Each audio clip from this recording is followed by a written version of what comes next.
Okay, tell me. So you can go.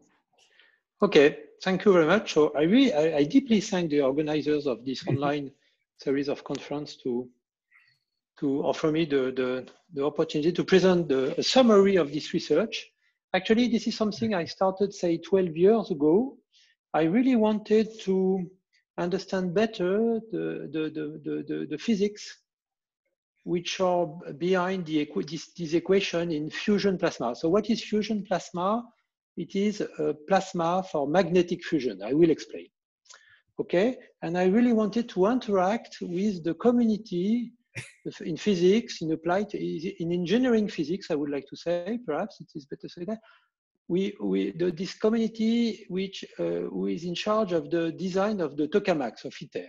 I really wanted to interact with these people. But for this, I needed to understand the math and the physics. And then I realized years after years, after collaboration with many people, but in particular with, I see that Ricardo Veder is attending the conference. I also see that Wyoming and Guyenne in Lausanne is here. Okay, but I managed to understand that spectral or scattering theory that I learned in my youth was somehow a perfect tool, a tool that it is possible to adapt to understand the problems they address in this community. And this is the plan of my talk. Okay, so there are these two keywords, magnetic fusion and fusion plasmas, and spectral and scattering theory, and I will join them somehow with examples and with recent results.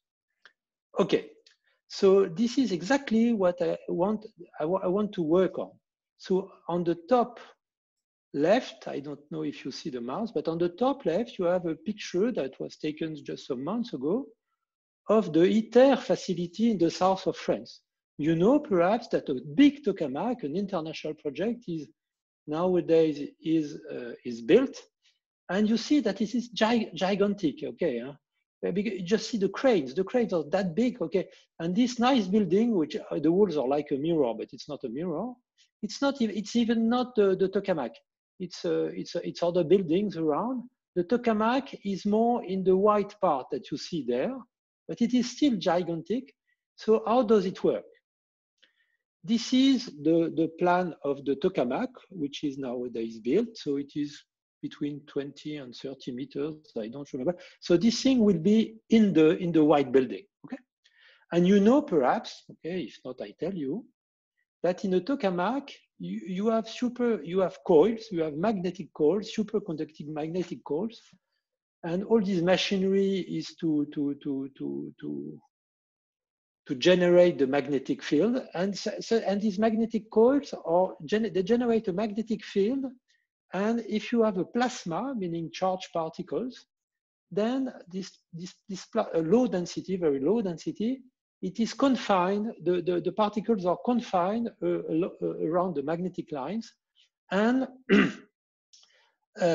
if you are able to also add more heating to the plasma, if everything is under control, which is tremendously difficult, then you can get thermonuclear fusion.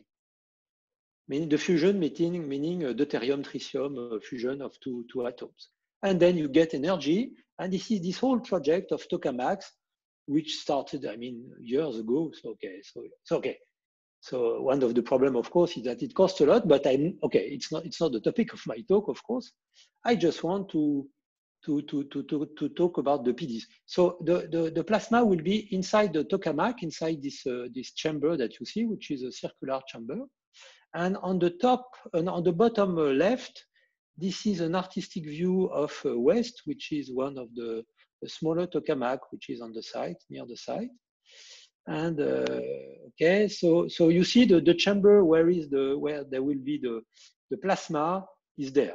Okay, you have to imagine. And on the boundary, you see these big barbecue grills, and actually there are antennas to provide energy to the plasma.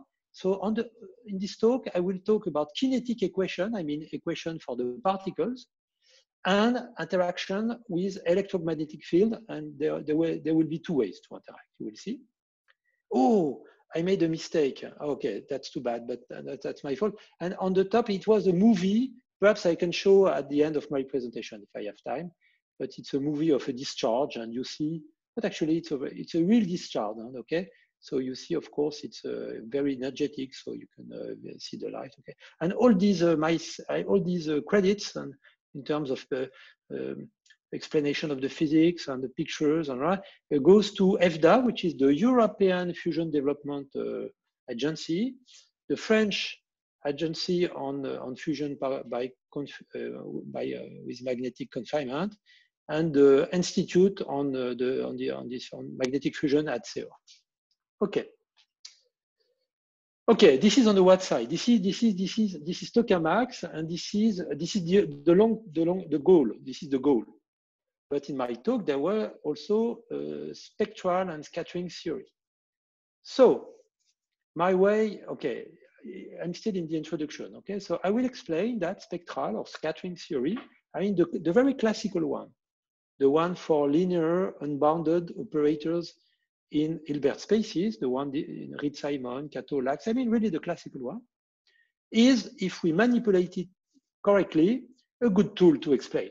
And I really like very much this sentence by Lax, who explains that there are two souls, two pillars in scattering theory. One is in the physics. Classically, it is quantum physics, particle physics. And the other one, it is a mathematical analysis of operators, okay, simply. And just because I will need this notation, I presume that you know that much better than me, most of you in the audience, but nevertheless, I will use this, essentially, I will do my best to write equation, linear equation, on that form. U prime is equal to AHU. H will be the linear operator, unbounded and self-adjoint. And H will naturally be the sum of H naught, which will be a simpler operator for which I can perform analytic calculation, and K, which will be a perturbation. And the whole goal of scattering, if I understand well, is to compare the dynamics of these two things. Excuse me. Oh, okay. Okay. And there are many tools which are well known, if I read the book. And I will say a word about essentially all of the ones which are in red: Moeller operator, trace class, almost nothing about Lippmann trigger, but Weil theorem and limit absorption principle. So the part of my talk 0 to 2 will be on kinetic equation, you see. I will talk about that. And the last one will be a basic explanation why the limit absorption principle is important for pure electromagnetic models. Okay, and once again, it's well known, but I will use this notation. So I prefer to write the notation immediately. So after that, I will be free to use them when I want. I will use the fact that Hilbert space can be decomposed by for this operator, which are in this theory between the absolutely, I mean, X can be decomposed in the part which corresponds to the absolutely continuous part of the spectrum, the singularly continuous part of the spectrum, and the pure point. Pure point is for the eigenvectors, eigenfunction. In all my talk, the singular continuous part will be degenerate, will be trivial, nothing, both for H naught and H. And the whole point is to compare the dynamics. So typically, they are the Moeller wave operators, which are well known. Okay, it's the question of the comparison of the dynamics for initial data which are in the absolutely continuous part. And I will show you this characterization, the intertwining property for the linear Landau damping effect. There is something interesting to say, so I will show you. And also there is this very classical theorem by Kato-Biermann theory, I would like to say, or perhaps for the very famous names, which says that if the difference of the operators in the resolvent sense is trace class, meaning that the sum of the singular values converges, then these operators exist. I will use this. Okay, so I wanted to have that. So now my introduction is ended. So I remind you. So I desire, excuse me, to use these tools for the equations that you see, that you have in fusion plasmas. So let me take the family of models. In fusion plasmas, you have particles which are charged particles with very low collisionality. And this is why a Vlasov equation, meaning kinetic equation, without collision term, so it is called the Vlasov equation. So here it is written for electrons. F is the density of electrons. It is a function of T, X, and V. V, the velocity of the electron, satisfies this kind of transport equation, Vlasov equation, Liouville equation. As far as I am concerned, it's different names for the same object. And because you have, it is for electrons, but you need a self-consistent electric field that you need to compute by balance between this is the electric neutrality between ion and electron. So if let's assume the density of ion is given, the global density as a function of X. Why? Because the ions are heavy particles. So it's convenient to think that somehow the electrons go around the ion. Yeah. So you have a Poisson equation, simplification of Maxwell's equation, and compute an electrostatic electric field. Okay, so this is for the electric part. And for the magnetic part, because I have these magnetic coils which create this big given and frozen magnetic field, I have the magnetic force. So you see it, V cross B naught. Okay, so this part, it is linear, say as an operator, and this part, it is non-linear because you have the product E times F. Okay, so there are very famous names for this family of models. Landau, I will quote the work of Morrison, Case, and more in mathematical physics, it is the same. Pierre de Gon, okay, I learned a lot in his papers. There is these very famous papers by Moore and Villani on the nonlinear damping effect.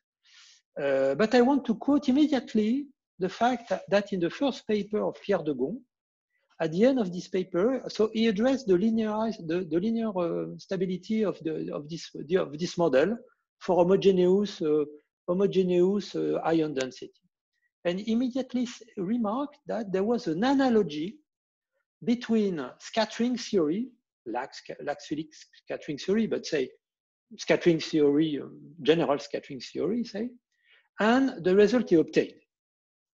And meaning that the results were essentially the same, but it was not an application of the scattering of the direct scattering theory, the one I quoted.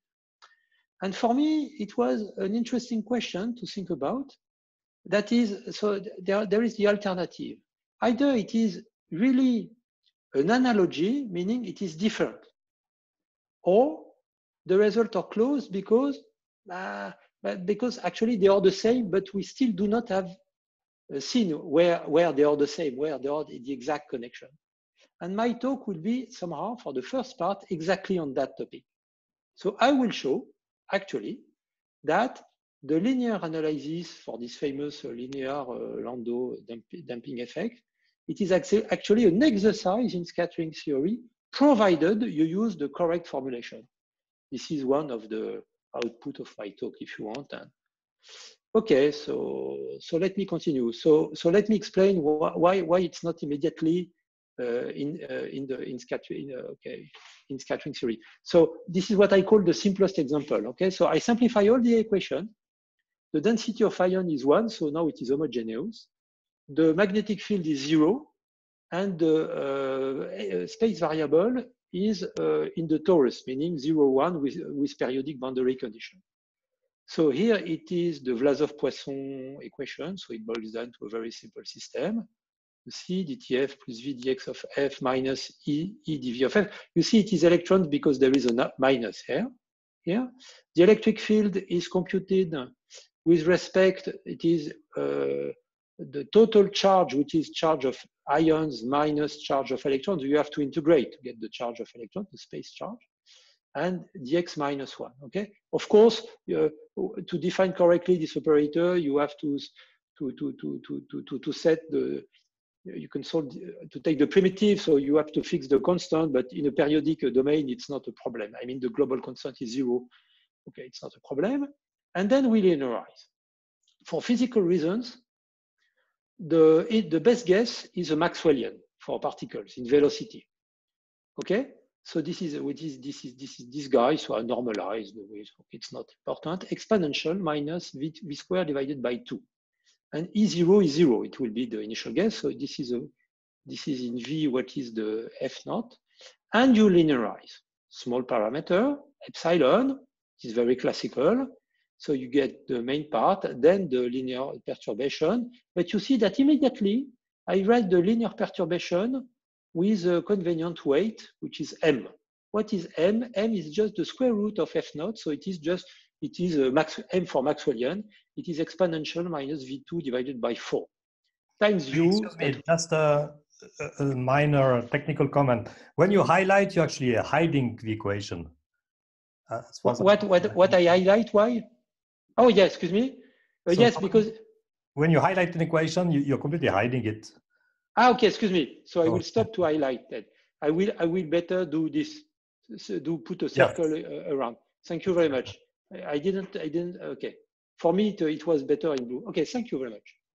And then the electric field, because it is homogeneous, so the E0, E naught is 0. And you get that. What you get is the 1D, 1V linearized Vlasov-Poisson equation. Okay? And it is true. So what it is a transport equation for the first part. And it is, okay, why do you have a V there? Because actually when you linearize this part, you have E0 dV of, say dV of F, but E0 is 0. And then you have F, which is the linearized, which is the electric field, dV of F naught, dV of F0. And because F0 is a Maxwellian, dV of F0, you immediately get a V there. Okay? So this is normal. Okay? So Vm, it comes from dV of F0. Okay? And you compute by Poisson the electric field. So now the system is linear, of course, but if you look in detail, the operator, I mean this one, U that gives you VMF, is not symmetric, not anti-symmetric. What does it mean? It means that if you write the equation like that, it is clear that you cannot write the equation in the context of symmetric or self-adjoint unbounded operator. It is unbounded because of the VDX, but it's not self-adjoint. So it's true that written like that, it's not immediate spectral or scattering theory. Enfin, not of self-adjoint. And then essentially for scattering theory, it doesn't work. Enfin, I cannot apply the textbooks. But now there is a very simple idea that if instead of using Vlasov-Poisson, you use systematically Vlasov-Ampère formulation, and clearly it's because it comes from Maxwell's equation. So we know that for Maxwell's equation, the electric field, you can always write the variation in time of the electric field. So it is written there. And here it is the current. Then immediately, you see that you have a system. Now the electric field shows up like an independent variable, function of t and x. But you see that immediately now the right-hand side has a non-anti-symmetric nature as a function operator posed in the correct space for these variables. And actually it gives you immediately an identity. Multiply the first equation by u, integrate in xv, multiply the second equation by x, integrate in x, everything vanishes, and you get that up to boundary terms, of course. It is an identity which is known since a long time in this plasma physics community. But if you are interested in having anti-symmetric or self-adjoint operator, it is of course an indication that this form, where everything is formally anti-symmetric, is the good one. And to be rigorous, it is sufficient to define this node, capital U, which is the pair UF. And it is now in this space. The zero, it is to indicate that the mean value of F is 0 for the reason so you have to add something else to remove the mean value, but it's just it's technical. I don't want to comment on that. But immediately you get that H is the sum of H naught, which is pure transport. So now I is the purely imaginary number, which is put there to have immediate writing in terms of scattering theory. And K is the perturbation. And if you look, this perturbation is perfectly compact in velocity. Here, because it is an integral in velocity. And here it is because it multiplies a function of X by something which is Maxwellian in V. So it is compact in V, but not in X. And you have the Gauss law, of course, which is physically very important. But you see immediately that the Gauss law is propagated by the dynamics, is propagated by the operator. I mean, you can prove it. It is an exercise. So essentially, it means that states which satisfy the Gauss law are in the kernel of this operator. Ricardo told me it means that the space that concerns the Gauss law is spectral. Okay, so classical. So now immediately you can have a one-line proof. This is nice. This is why I like it. I can, okay, of linear Landau damping, because now in this simple example, everything is homogeneous, independent of the space variable. So we can do Fourier decomposition in X, okay? Fourier mode is exponential I key X, and all the operators that were function of X and V are now function only on V. But you have K, the mode K, okay? So HK now is a 2x2 block matrix, block operator, you just multiply by V. H naught, it is the same, but H9, you see immediately that if K is non-zero, here you multiply by V and it will give you absolute continuous spectrum. And also the difference is finite rank, because now it's only, you only have two terms as function of V. So it is finite rank for the Fourier modes, one. So it is okay, trace class if you want, but now immediately you understand that formally the operator is self-adjoint, you check, and symmetric, okay, but self-adjoint, and the difference is finite rank. So immediately all the theory applies. And in particular, you have to, okay, calculate the absolute continuous part of the spectrum, but it's very easy in this case. And up to the part that you have the zero, but here it comes from the Gauss law, and here it is meaningless. You have the fact that for K is non-zero, K non-zero K, all the space except the trivial part corresponds to is in the absolutely continuous part of the spectrum, meaning that all the initial data that tend weakly to zero in L2, yes, exactly, see what I mean? And if you recompute the electric field by using the Gauss law, since this guy tends to zero weakly, by the theory, it is just an abstract proof of the fact that the electric field tends to zero, which is linear Landau damping. So actually, this proof, which is absolutely trivial of linear Landau damping, it is just an application of abstract scattering because it was written with the correct variable. So, okay, in Landau, if you know, in Landau, of course, also, if you know exactly the initial data, you can compute the rate at which this guy goes to zero. But here it is not the case. But globally, I can say that it is just an exercise. Okay, but what's going on if I do not perform the Fourier, because it will be important. If I do not perform the Fourier decomposition in space, if I do not, okay, I see the problem more as a global operator. So okay, so I can have a look at this very classical difference of operators in the resolvent sense.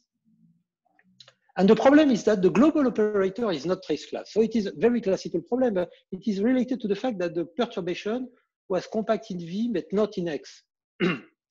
It's very easy. Okay, the slides are there. You can do the computation by yourself. But essentially, you find a vector, which is the null vector of HK, easy to compute. And you check that in terms of the Rayleigh quotient, this guy, it is just 1 over K for all Fourier modes, for all non-zero mode K. So of course, since we have to sum up these things, we get a divergent series. Okay, so it is divergent. So okay, so it is a bit weird because you see, Fourier mode the theory is okay, but globally it is not okay. But at the same time, you can say, oh, okay, but the logarithmic divergence is not that bad, and it is true. And now it is another argument I like very much this argument. I can spend just 1 hour on this slide, but anyhow, actually in 2000, just 20 years ago, Phil Morrison from Austin, Texas University, I don't exactly remember where in Texas. Okay, we should ask him. Show that there is for this linear Vlasov-Poisson problem, there is a very nice transform. We call it the J transform. And I got it back. I got it with a different method in 6 years ago. Okay, let me show you. You take the Maxwellian, you take the square, you can compute this guy, and you take the principal value of this. So it is a function of V, principal value in terms of W. And now you assemble an operator, let me call it capital L, which is an integral differential operator, second derivative in space, plus Q, minus the second derivative in space, plus Q, the Schrödinger okay, operator, minus something which is computed with principal value. So, and there is a proof, it is 3 lines proof, okay? I can send a version of the slides with the 3-line proof. If you take a function that satisfies the equation I am interested in, plus the Gauss law, then H, which is equal to LU, is solution of the free transport. So actually, I showed that at Wilhelmus University, and Francis Nier, perhaps you know him, is an old friend, told me, but it is exactly Moeller wave operator. And I did not know at that time, but now I am sure. And I told that to Phil Morrison, and he said to me that no, it was not known that his J transform was Moeller wave operator. And but actually the proof is evident, because if you have that, then it means that U of t, you can compute it like that. You take U0, you applied L, you have some H0, you solve formally pure transport, and at the end you recompute U. Okay, L is invertible, you have to check, but formally it's okay. And meaning that if you define the pure transport like that, you have this identity in terms of operators, okay? And that is this one. And if you differentiate, of course, you get the intertwining property. And because you have the intertwining properties, it means that all of this we can just rewrite in terms of Moeller wave operator, and essentially this is up to some transform, some explicit transformation. This is a formulation of the Moeller operator. So this is another proof that actually everything is somehow okay for direct application of the scattering theory, because the endpoint of the theory in some cases is known. This is nice. So that was, excuse me, you have question? Yeah, is this operator unitary? No, this one is not unitary, but you can make it unitary because everything is computable. I did that in some slides. I can send you the formula. Mm-hmm. Okay, but this one is not unitary, but you can make it unitary without any problem. Okay. So it is a Moeller operator defined in a stationary way without time dependence. Exact. It is stationary operator. It is integral differential operator in space and velocity. A differential in space and integral in velocity. You're right. Okay. But once you have the result, it is okay. When I wrote that paper, I even don't know it was interpretable in terms of Moeller wave operator. Okay. Nevertheless, let me continue. So, but it was nevertheless a simple example. So I wanted to go further. So now in this community, they have many interesting problems, and one is the electron hole. I took that from a paper by Hutchinson. What's going on? Okay, essentially what's going on? It means that nothing is homogeneous in this plasma. Everything is very unstable, but you have kind of metastable profiles. And one typical is electron hole. So electron holes, it means that locally you have less electron than you have ions. So locally, the charge density, this picture is from a Hutchinson paper. The total charge is positive, okay? This is the result of a numerical simulation. And if you want to formulate it mathematically, I mean, the way I found convenient, okay, so this is in the phase space. I just decide of phi naught, phi 0, a reference electric.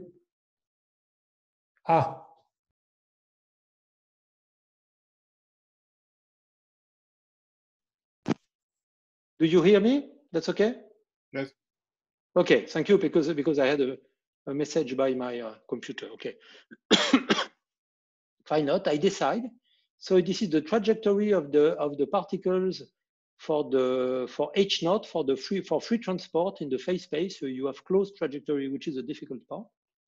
And once you have that, you check that if you compute E naught like that, of course, electrostatic, and F naught, it is called the Maxwellian state. I mean, this is the Maxwellian part multiplied by a non-homogeneous in space and 0. No, excuse me, I don't have, okay? Which is just Boltzmannian, Maxwellian and Boltzmannian. This is an exponential of the electric field. And if phi naught satisfies that compatibility condition that you can solve without problem, then everything is correct with respect to the physics. And then, but the good thing is that if you redo the linearization, you have the same structure, except that now M is a function of X and V, even there.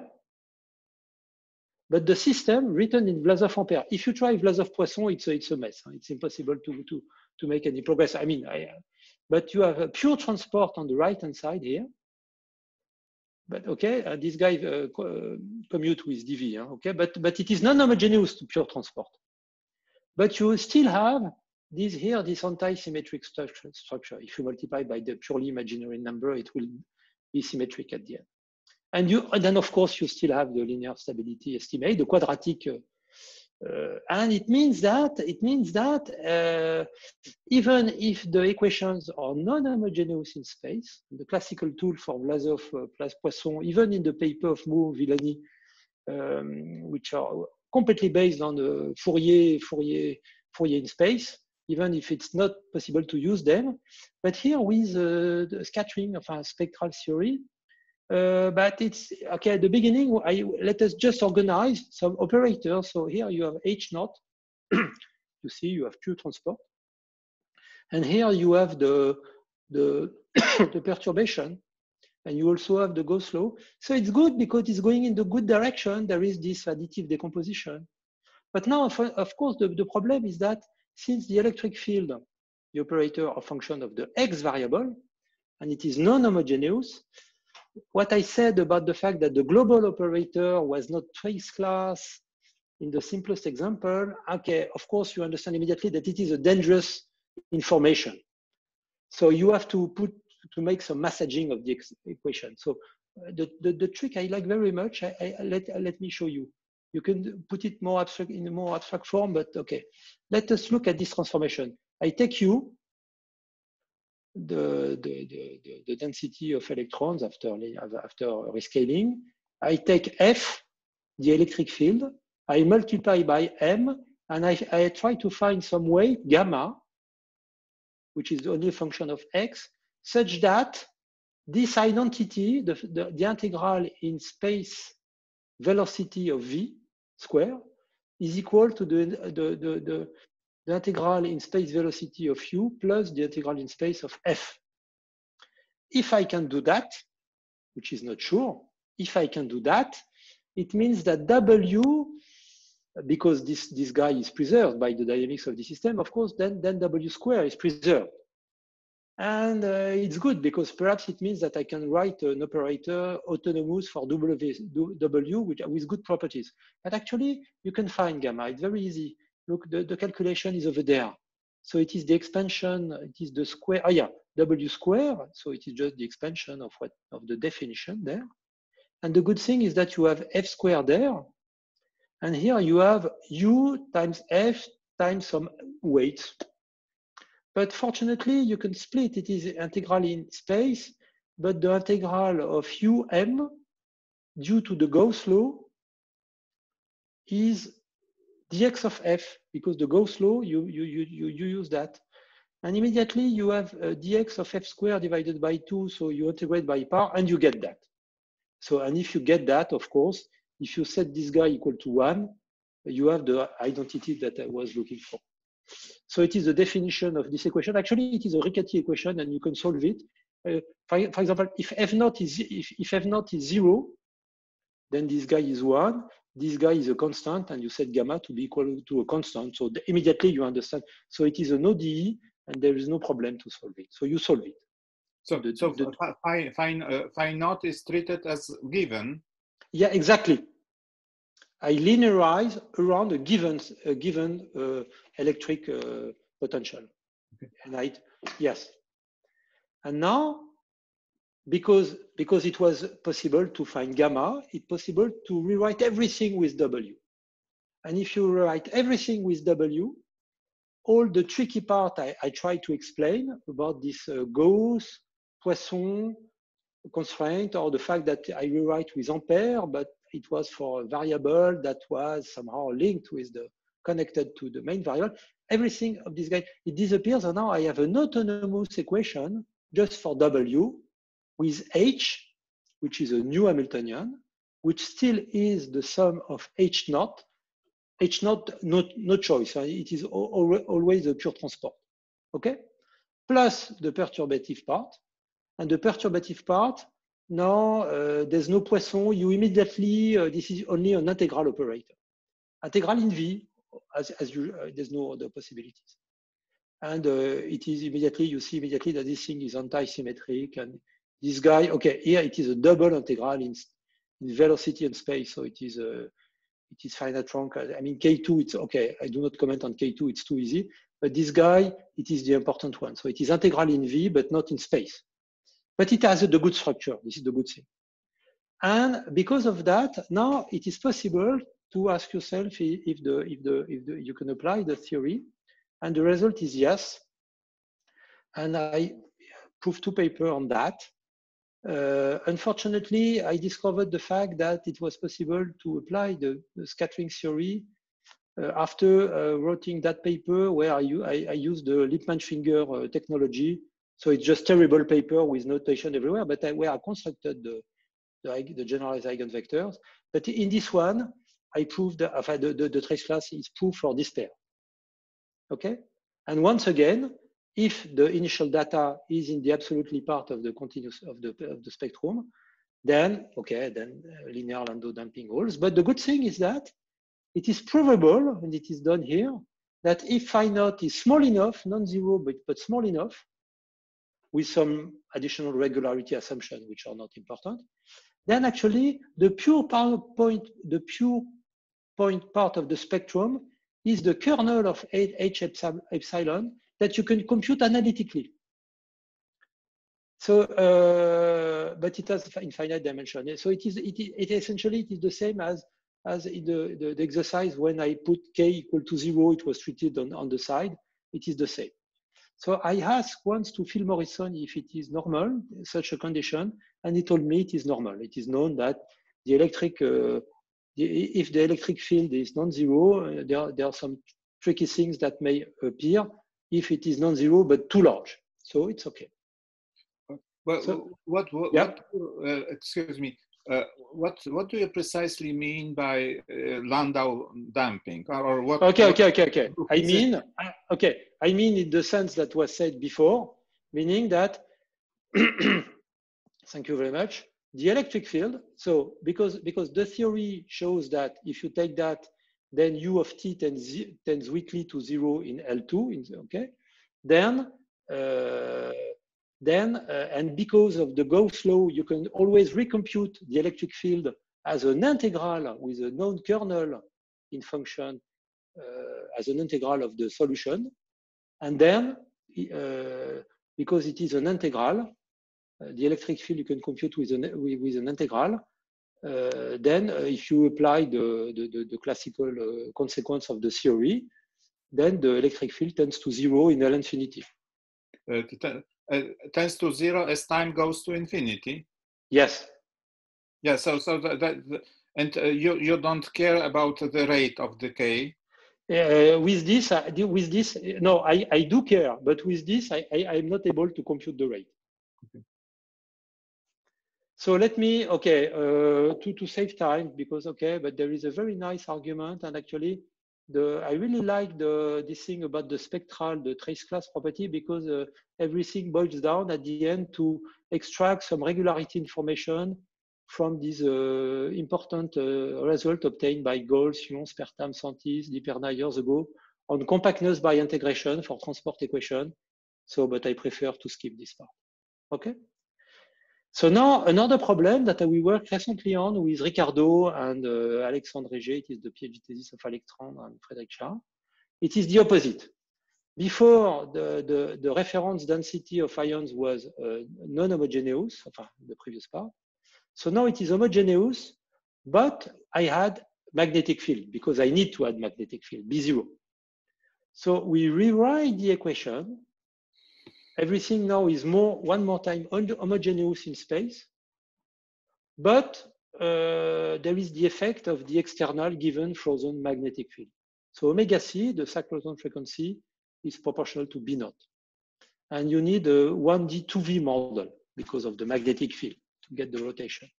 But the good thing is that you still have the structure.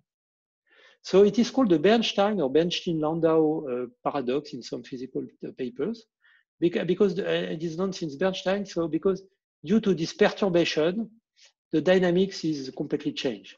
So actually in physics, they like to see it as a perturbation because they say, oh yes, we understood Landau damping, so we had omega c non-zero. So let's see it as a perturbation, but actually it is the wrong idea from our perspective. The good idea is to say H naught is pure transport plus, of course, this, which is a singular perturbation. And but the thing is that you can compute the set of all eigenvectors, which are all orthogonal for this operator. And they are pure eigenvectors. They are just all square integrable. So it means that if omega c is equal to 0, you have a continuous spectrum. But if omega c is non-zero, you have only discrete spectrum and pure point. So you check, okay? So we did that with Ricardo. So it has immediately the following consequence. Since all these eigenvalues, so okay, it is singular perturbation. We divide by omega c. Since all these functions are eigenvalues for the same eigenvectors for the same eigenvalue, lambda, k, mp is independent of m and p. And since k is the Fourier mode, it means that for one Fourier mode in space, you have an infinite number of eigenvalues. So it has this immediate, other immediate consequence that I also like very much, and we discovered with the help of Ricardo, which is the following fact. Actually, then for this operator, H naught, the continuous part is trivial, of course, and the pure point is the whole space, as I said. But because the pure point, all the eigenvalues have infinite multiplicity, it means that the spectrum, the pure point part, it is also the essential spectrum. And by a famous theorem, an old one, a compact perturbation, okay, and now you can, once again, because the operator is homogeneous in space, you can decompose Fourier mode per Fourier mode. This is what means this index K here. And because you can do it Fourier mode per Fourier mode, it is evident to check that the perturbation is trace class or compact by the same kind of argument. So you have compact perturbation of the singular spectrum, the essential part of the spectrum, excuse me. So it is preserved. And because it is preserved and because it is atomic in a sense, it means that the continuous part is trivial, but I mean of the perturb operator. And because it is trivial, it means that you have no absolutely continuous part and no singular continuous part. No, it is trivial. And it means that you cannot have Landau damping if omega c is non-zero. But once again, it is an immediate application of the theory of unbounded self-adjoint operator. So I like it very much. So everything is proof in our paper with a proof of the completeness of the eigenvectors, which is an improvement of recent results by Bedrosian and one. A result of a simulation, Oracle simulation by Alexandre Réger. So you see on the left, omega C is 0, we take an initial data, which is 1 plus some perturbation, okay? And we plot in function of the time, the result, the electric field, the magnitude of the electric field in log scale. And you see that the magnitude of the electric field goes to 0. And in this case, it is for Jan. In this case, because we take this initial data, we know the rate. So in red, it is the analytical rate, and in black, it is the reference solution. And they are parallel. That's good. Some numerical perturbation, I don't comment. So it is linear Landau damping.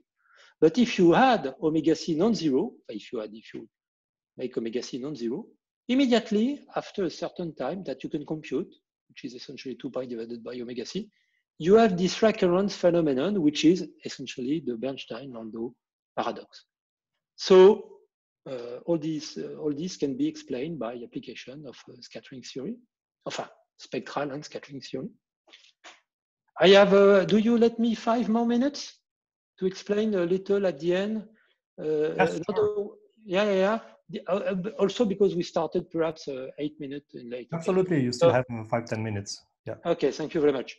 So all what I explained so far, it is kinetic equation computed with self-consistent electric field to get the electric neutrality. But you can completely reverse the modeling, and you can be interested by a linearized solution of Maxwell's equation, and you linearize the dynamics of the particles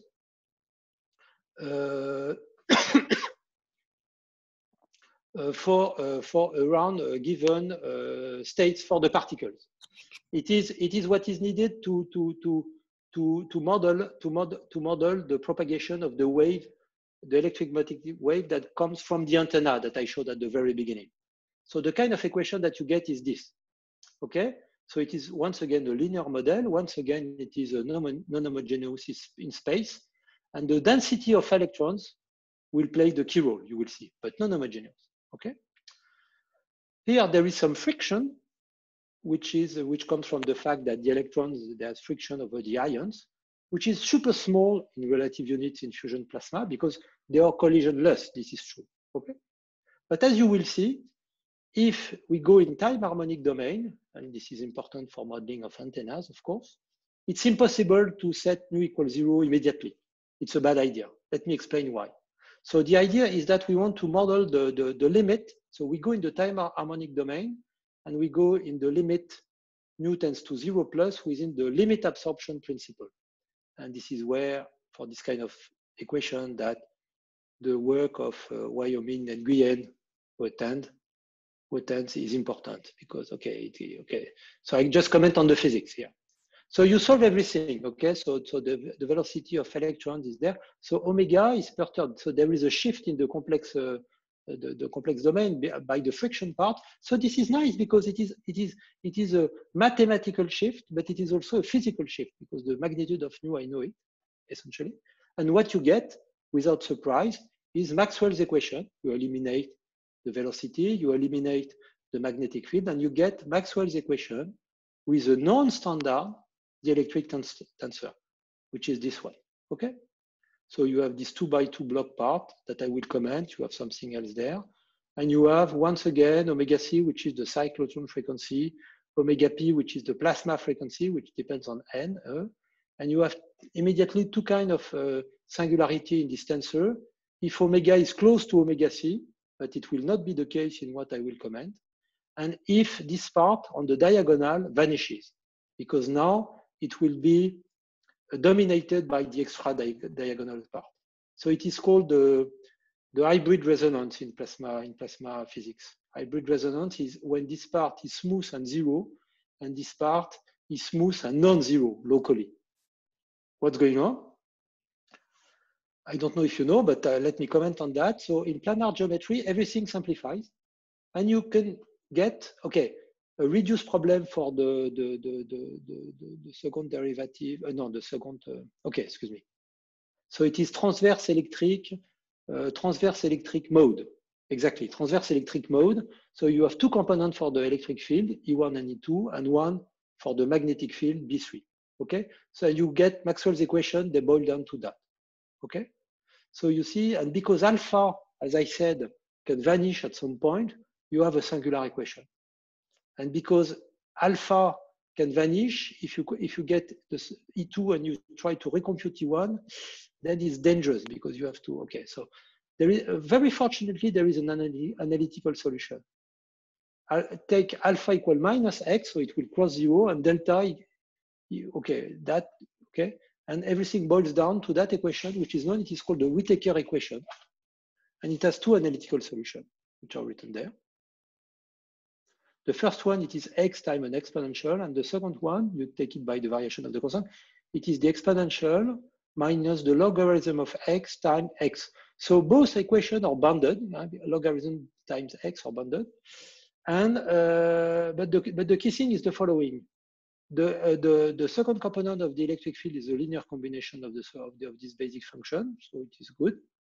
The magnetic field, it is a linear combination of derivatives, so no problem. You have a logarithmic singularity, but that's not a big deal. But the electric field, because you get that, the electric field, you have 1 over x. Excuse me, what is x now? Is it x? X is the space variable. Space. Okay. So okay. So okay. So how does okay. Okay. Let me go. Okay. Thank you very much. X equals, say, -1 is on the wall, and you go towards the interior of the tokamak. So say that x equal -1 is the wall, x equals 0 is inside, and x equal +1 is the core of the plasma. So it is the radial direction inside the tokamak. Does it answer to your question? Yeah, but so why do you get 1 over x? What is the origin of the singularity? Once again, the origin of the singularity is due to the fact that you started with the Maxwell's equation with some dynamics for the charged particles. You make this elimination and you get that model. And here on this line, if all coefficients depend on the x variable, all these things depend on the x variable. And in planar geometry, the first component of the electric field and the second are coupled by the coefficients that you see on this first line, because it is Maxwell's equation. So Maxwell's equation for the first component, you will get dy and dz, but dy and dz are 0 in planar geometry. So this is where it comes from. Yeah. So this means that physically you get something is happening at x equals 0. Yes. Okay. So what you can say? Yeah. Exactly. So so in this community they think, okay, but actually if you recompute the velocity of the electrons, you see that locally also the velocity of the electrons, you have this 1 over x. So it means that there is a resonant coupling condition between the electric field and the electrons and the particles, and they are in resonance. And you understand that if you have a time harmonic signal, and if you have a resonant, and if some conditions are reached, then it is possible that the electrons gain infinite energy. Actually, this is exactly that. So physically, this is how I understand the phenomenon. Okay. So our last result, actually it was the first that we obtained with Ricardo, is the following one. Rewrite the equation. So W is B3, EX is E1, and EY is E2. In an infinite domain in space in 2 dimensions, but since all the coefficients depends only on X, you can do Fourier in Y, so that's not a problem. You rewrite this Maxwell 2x2 Maxwell's equation, and you add the shift. So you compute everything by a direct method, and at the end you compute the solution, and then you pass to the limit. And if you pass to the limit, what you get at the end is that the limit of the electric field, in the sense of distribution, you get what is the natural limit of 1 over x, or 1 over x plus I nu, which is Dirac mass plus principal value. So once again, this is an effect of the coupling of charged particles with exterior magnetic field. We have this very weird effect where with limit absorption principle, well known, okay, in scattering theory or this family of theory, where and initially during 2 years I thought it was not correct, and now I know it is correct for sure. And one of the reasons it is correct, let me tell you exactly, because you can compute what is called the resonant heating. What is the resonant heating? The resonant heating, it is the energy which is lost by the PD system, which is lost by the electromagnetic field and the electrons. And it is lost because it is given to the ions. And what is lost? Okay, we can use this well-known formula. It is the imaginary part of this thing, okay? After some natural expansion, you get that it is like up to a constant nu times E nu to the square. And because the horizontal part of the electric field was like 1 over x plus I nu, you end up with computing integrals like this one, and the result is pi, of course. And this is why fundamental, I mean, this energy lost by the system doesn't go to 0 when u tends to 0. And even if it is strange from a mathematical perspective the first time I saw it, from the physical perspective, plasma physicists like it a lot, because with this they were able to transfer a lot of energy from the antennas to the interior of the core of the plasma. And this is called hybrid resonance, and this is very important, this kind of mechanism. Okay, so essentially I have ended my presentation.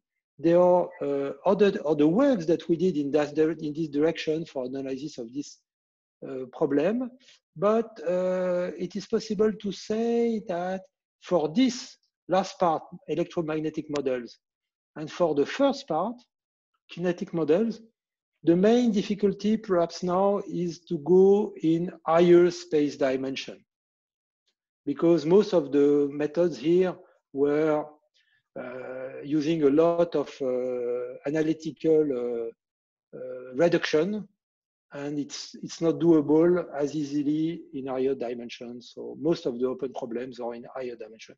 So thank you very much. I stop here. Well, thank you very much. So let me unmute everybody so we can clap for Bruno's talk.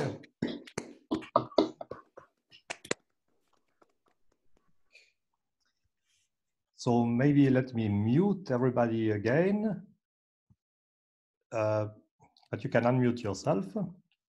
So Bruno, you can immediately unmute yourself, please. Are there questions? So you're welcome to ask questions directly by unmuting yourself or asking in the chat. Yeah, I'm here. Okay, good. I see. Okay, you hear me now. Yes. Yeah. Questions? I have a question. Oh, yeah.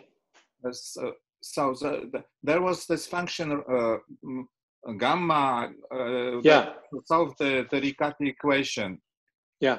So what is its role? Do I understand it correctly that it enters the scalar product of which is preserved by the evolution? Yeah, this one. Yeah. This one is function only of the frozen electric potential that gives you the reference state. Yes, yes, but mathematically, what is its role? Good question. I don't know. All I can say is that I wanted to get rid of this coupling between the electric field and the linear and the perturbation of the density, because it spoils the possibility of simple scattering manipulation in terms of scattering. So it spoils the anti-symmetry of the operator, or no. What does it spoil? Okay, I can tell you that I have a multi-diversion of this guy, and there is an operator version of the definition of gamma, but I don't know what is the role of this. I don't know. Honestly, I don't know. The problem I see, okay, for me it was more, I saw it more like a technical problem, when I ask myself, is it possible to apply or to make progress using this scattering theory for this problem for electron holes? Because I thought it was a good test bed to see if the theory is usable. Then immediately you see that you have a problem. You see that you have a problem because I know that the operator globally, the operators globally, I mean H and H naught, they are not trace class. It is not a trace class pair. So I decided to try a trick. And for the moment, it's just a trick. So I have no. After this trick, the perturbation is trace class. Is it? Exactly. Okay. And the reason is that actually the problem is that the way, if you see the way, okay, the Gauss law is in the kernel of H, but the Gauss law, it is written here, it is a certain space, but the Gauss law is not in the kernel of H naught. So H naught, it is a simple Hamiltonian because I can solve it explicitly, but it does not respect this important physical constraint. So I understand that perhaps this decomposition was a bit naive. So, okay, I'm not, okay. I do not expect that a decomposition which is not okay with the Gauss law can give me good information at the end. Mm-hmm. It's difficult to say. So, intuition. Another question. There was the parameter nu, which yes. At the end, which entered the limiting absorption principle. Yeah. So, what is its physical meaning? Yeah. Let me show you the equation. So, is it just an artificial parameter which you want to go to zero, or is it sensible okay. or when it is non-zero? Okay, let me tell you. Okay, if you look, okay, so it is the friction. So it is a damping parameter. It's clear. Okay, and it damps the velocity or it damps the kinetic energy. This is why I call it friction. Friction of the electrons over the ions. And the unit, the dimension of this guy, considering this equation, is clearly 1/T. Okay, because you have the mass of the electrons on both sides, so it is 1/T. So it is the inverse of time scale, yes. But okay, so but the point is that in fusion plasma, in this magnetic plasma, a particle is able to run, it's crazy, 100 kilometers before hitting another. So actually this friction term, actually it's very small. And if you can look in, there are tables in plasma physics. You can have the value of these collision terms in the sun, in the atmosphere, in the fusion plasma, in all types of plasma in the world. And in fusion plasma, it's very small because the time of collision is very large. Because these systems, they are collisionless or almost collisionless. And this is the physical reason. Okay. But at the same time, you have this resonance thing. So you have, if nu tends to 0, you have less and less collision. But because of the resonance, the velocity of the particles go locally more and more to plus infinity. So it is a balance at the end. So I understand it like that. So I think this is really the nice part of this model, because nu is at the same time the classical complex shift in harmonic domain, and it has a very small value, very small, extremely small for this type of plasma. So it is actually at the same time a mathematical and a physical parameter. So I like it. Further questions? Are there further questions?